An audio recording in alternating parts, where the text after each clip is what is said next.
feeling like I'm Akademiks. Can't ride away. All right.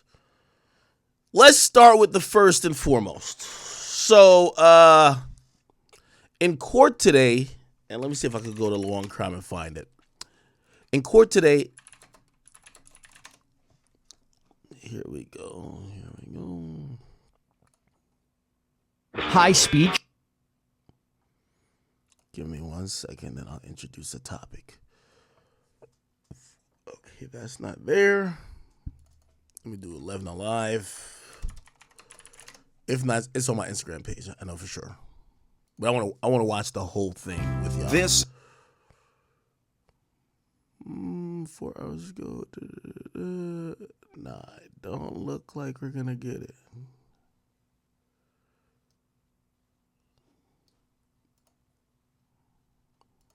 Yeah, it would have to be here, but Okay, that's fine. That's fine. Okay. But she got her mom and her baby now. Okay. Okay. All right. And what's the number? We stay in the new townhouses in Somerdale. And she stay in Bleveland Safer, but I'm not for sure what department number is. okay. So this might have the call in question. So what happened today in court is that, you know, the prosecutor's trying to build this case against Jeffrey Williams, a.k.a. Young Thug, but primarily not only him, but the entire group that they believe fall under him, under YSL, the gang. They're describing that these guys have been violent for over a decade. They've also been in the gang for over a decade. I believe the earliest thing that they list in the indictment, which are I think they call events or whatever they call it. I think it's like 2014 or maybe 2012, but they're not charged for everything that's listed. Some of these things are just supposed to be like historical facts to help prove that they're gang members or that they've been violent, right? So for example, Young Thug, they're claiming that there was a shooting, and I believe the shooting was either in 2013 or 2012. And they're saying Young Thug shot up Bleveland Ave, right? And him shooting up Bleveland Ave, he's not charged in this indictment for that, right? Actually, I think he did get locked up for it, and I think he beat that case, right? So you're probably saying, well, if like ain't that double jeopardy? If you beat the case once, they accuse you of shooting up some shit. You beat the case once. Why are they bringing it up again? Well, they're not bringing it up again to charge him with. They're bringing it up back again to establish a factual basis of what they believe he's been a violent gang member, okay? Now, what you're going to hear is 911 calls from that particular incident, right? And that particular incident, you're going to hear people describe the shooting, describe whatever, and there's one individual that's going to actually name Young Thug, right? Here we go. Yeah. But she said, be able to see when you coming around, you come through the gate. Okay, so who was shot? I have no idea, babe. I promise I can't tell y'all that. I don't know. All that I know, she came. By the way, here's another thing that's going to be interesting. When you hear these 911 calls, and this is why it's important to play them in court, you're hearing citizens that live on Bleveland Ave. By the way, it's really Cleveland Ave, you know, but these niggas, they're big blood, so they change all the C's to B's. You're going to hear citizens of these communities basically, like, they're in fear. Like, they're reporting a crime that committed, but most of them are going to say, yo, y'all go check it out. Like, I'm just letting y'all know, leave me out of it. Yo, go check it out, but don't come to my house afterwards. You know what I mean? Like, basically, they wanted the police to investigate this stuff, but they didn't want the police to identify them as the person who called or somebody who was blowing a whistle. Why? Clearly, Jeffrey Williams, a.k.a. Young Thug, runs Bleveland Ave, and if niggas is snitching, you know what's going to happen, okay? Wipe the nose, niggas is dead, all right? That's what I'm thinking. I don't know. What the fuck? Anyway, so this is what you're hearing. She came to my house and told me that the guy that shot somebody named Young Thug, what it's supposed to be, shot somebody and the guy is in her house. So I don't know how y'all can do that. I'm trying to get her out the house, but she wants the phone now. Okay, all right. Okay, so you're saying the female won't answer the phone? I just tried to call her phone. and she got her baby and her mama now. Okay. All right. And do you want to leave your name or number? No. Okay. Please don't call me back. Yes, Because ma'am. these know my children. No. Okay. All right. I want to come back and retaliate against things. Okay. What's the apartment or the duplex name? They Summerdale Townhouse. Not the old Summerdale, they the new one. Okay. Is there a gate code to get in? Let me call it now. You got to have a gate code get in, but the back gate is open. Okay. Everybody's standing out here. Okay. Okay. We'll get somebody out. Yeah, but I'm trying to get her out the house on the mama, but they want off the phone now. Okay. She don't know what to do. She panicking. Okay, but she's in the building C, correct? Building C. When you come around when you come through the gate, come around. But I'm not for sure what the number is on her apartment number. All right, we'll get somebody out, okay? All right, please don't tell us how to make the call. Yes, ma'am. We won't. They won't call you back, and I don't. You hear, don't tell them I made the call, right? Which I think that's going to ring, again, by the way, if you don't know what the jury's made up of, the jury, I believe, is like 8 black people of color. So 8 black people on the jury. I think there's a bunch of women. I think there's more women than men. But still, even if you're like, oh, well, more black people on there, like, they're going to let Jeffrey off. They love his music. Well, you got to realize these are people from these communities, right? Like, and they probably know, like, obviously, these are people who probably ain't like 10-time felons, this and third. So they probably, identify with somebody who's like, shit, there's crime and all this type of shit fucking up your community, making you feel in fear. You don't want to go outside. So now, these calls are probably making them, like, feel away, right? I have your name. All right, thanks. All right. All right.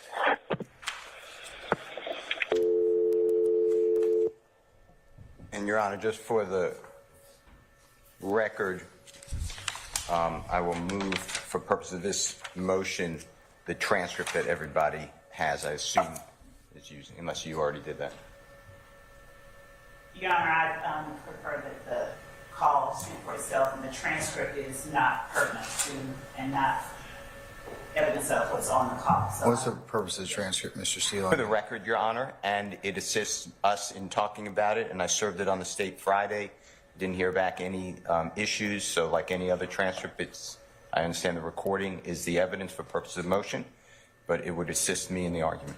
I'll admit for a 104 determination at this point. And I'll mark it, Mr. Williams, number A, if that's okay, since it's a motion, Your Honor, dated today. And I'm going to give it to the court. Okay, I'm trying to get to if he tries to explain. By the way, this is Young Thug's lawyer, Brian Steele.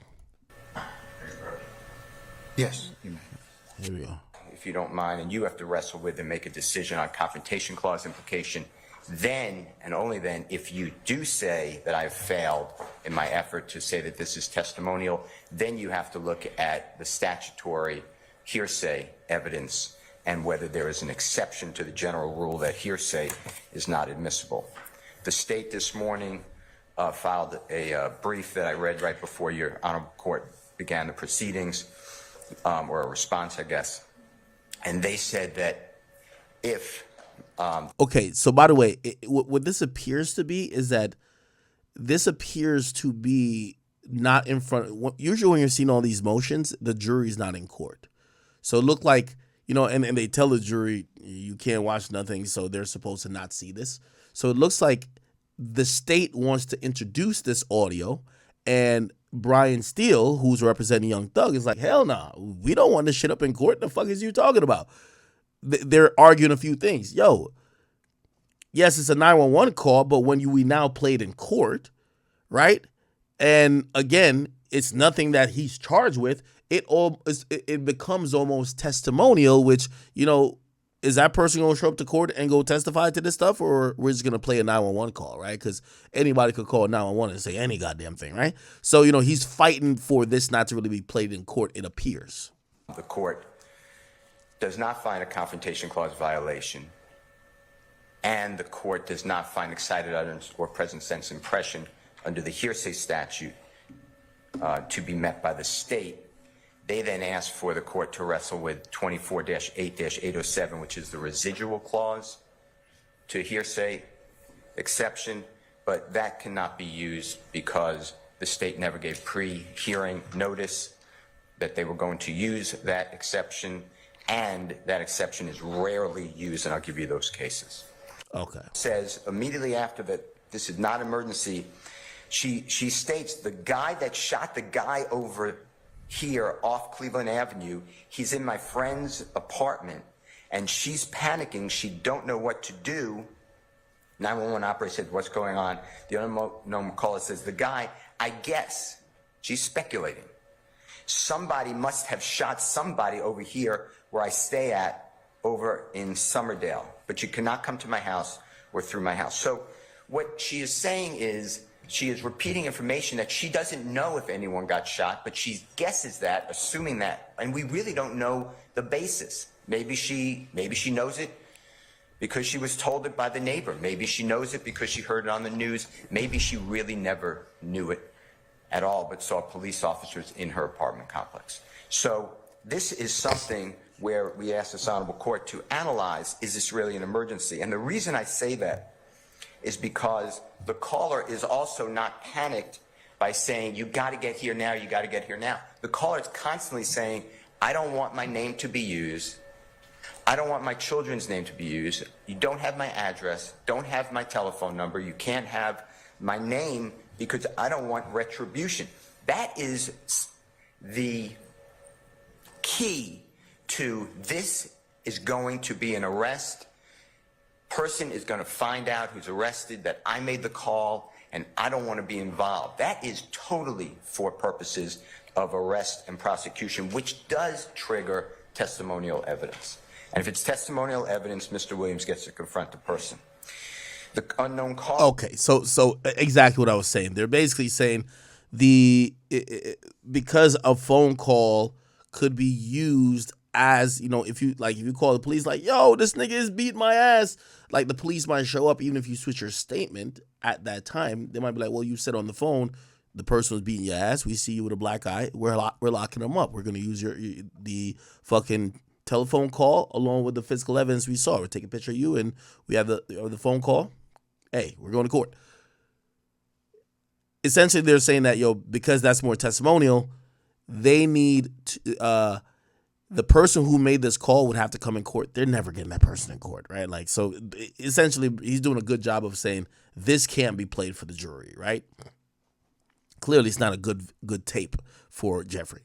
Caller says that, Your Honor, 1, 2, 3, 4, 5, 6 lines up from the bottom of Mr. Williams. What up, Coleman? The caller says, yes, I don't want to talk loud because I don't want to get myself in no trouble. So she's not saying you got to get here, you got to get here, you got to get here now. She has the wherewithal to say, I don't want to be involved. After that, on page 2 of Mr. Williams A for today, the operator asked at the very top, where the operator speaking for the first time, okay, so what? Excuse me. So who was shot? And the unknown caller says, I have no idea, baby. I promise you, I can't tell you all that I don't know. And then she goes through, the only thing I know is that my neighbor, she, but I'm assuming the neighbor, came running. She came to my house, told me the guy that shot somebody. Okay. So, Your Honor. All right. So it looks like they're trying to get this thrown out. I'm agreeing with Brian Steele. Y'all have a 911 call, but y'all can't get the person in court to further speak on what they call 911 about. They believe it's Young Thug, but who knows if there's not somebody else that they know that's called Young Thug, right? And if that's going to be played in front of the jury, it needs to be definitively that person genuinely believed that Young Thug was the person who committed a crime, even though he's not even charged for that crime. So I kind of agree with that. Now, what this does give us a little bit of insight on, let's say if it was true. Man, Young Thug been putting in work in Bleveland Avenue for over a decade, man. I'm not going to lie. And I could imagine some of these things has probably consistently came to the DA's desk, because some of these, they were getting arrested for a lot of these stuff. And over time, the DA was like, yo, listen, we probably got to do something about this, which probably led up to a RICO charge, right? So, again, I don't think this is going to necessarily do anything. I do believe that this is, what's happening with the DA is that they're trying to, like, drown the jury with the preponderance and just a fucking assault of evidence. Some of it not even relevant to the case necessarily, but they're going to say it's relevant to prove a point of these guys have a lot of power. They're putting money on people's heads. These guys are dangerous. These guys are organized as a gang. So, again, everything is at play. And, obviously you have Brian Steele, who's pretty much the lead prosecutor or lead defense attorney in this whole case, but he's representing Jeffrey Williams. It's his job to kind of like defend it. So we'll see, man. We will see. Okay. But do I think this should be led to court? Nah. If you're not charging with it, no. Right? And if later on he wasn't found guilty for it, nah. Yo, you know what just happened